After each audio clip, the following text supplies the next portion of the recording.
लेवैया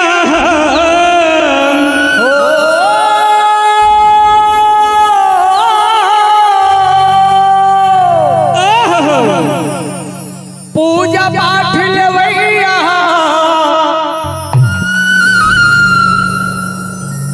देवता नो है वह लेवता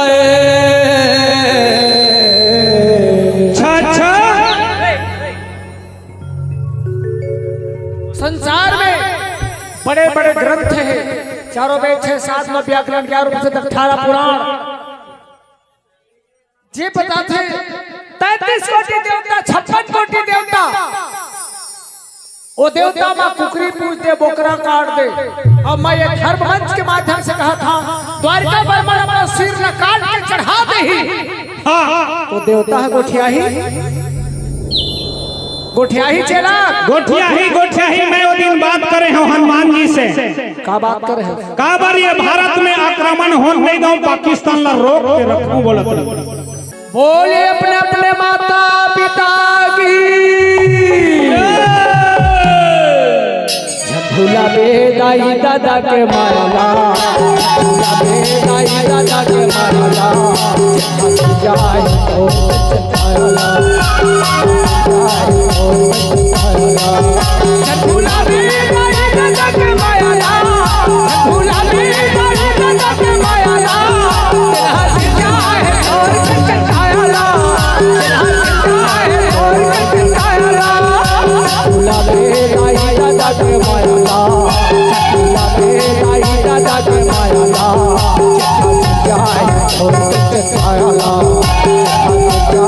और चताला झूला बेदाई दादा के मारला झूला बेदाई दादा के मारला जाए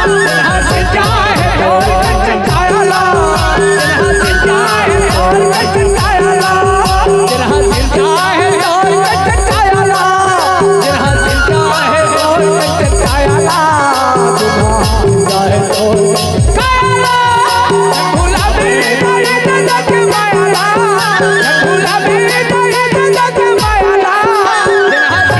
जाए और चताला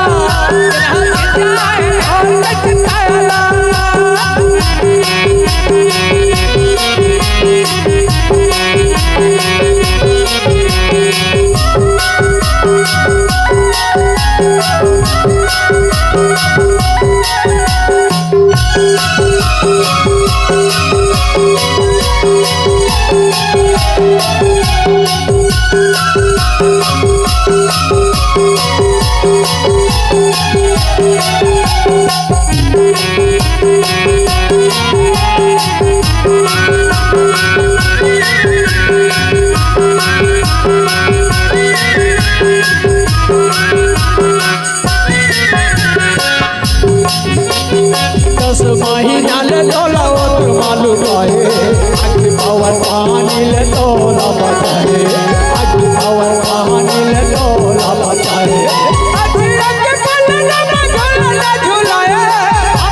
बनी भूति करके दादा धन ला कमाए आई मोर लक्ष्मी रूपी भोजन खवाए आई मोर लक्ष्मी रूपी भोजन खवाए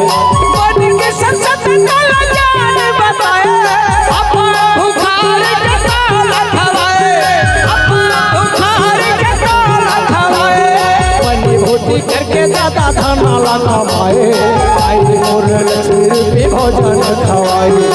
आई मोर लक्ष्मी रूपी भोजन खवाए तोरे उंगली पकड़ के रे गैयाला तोरे उंगली पकड़ के रे गैयाला तोरे उंगली पकड़ के रे गैयाला झूला दे नटक मायाला झूला दे नटक मायाला जहाँ से जाए और कचकायाला जहाँ से जाए और कचकायाला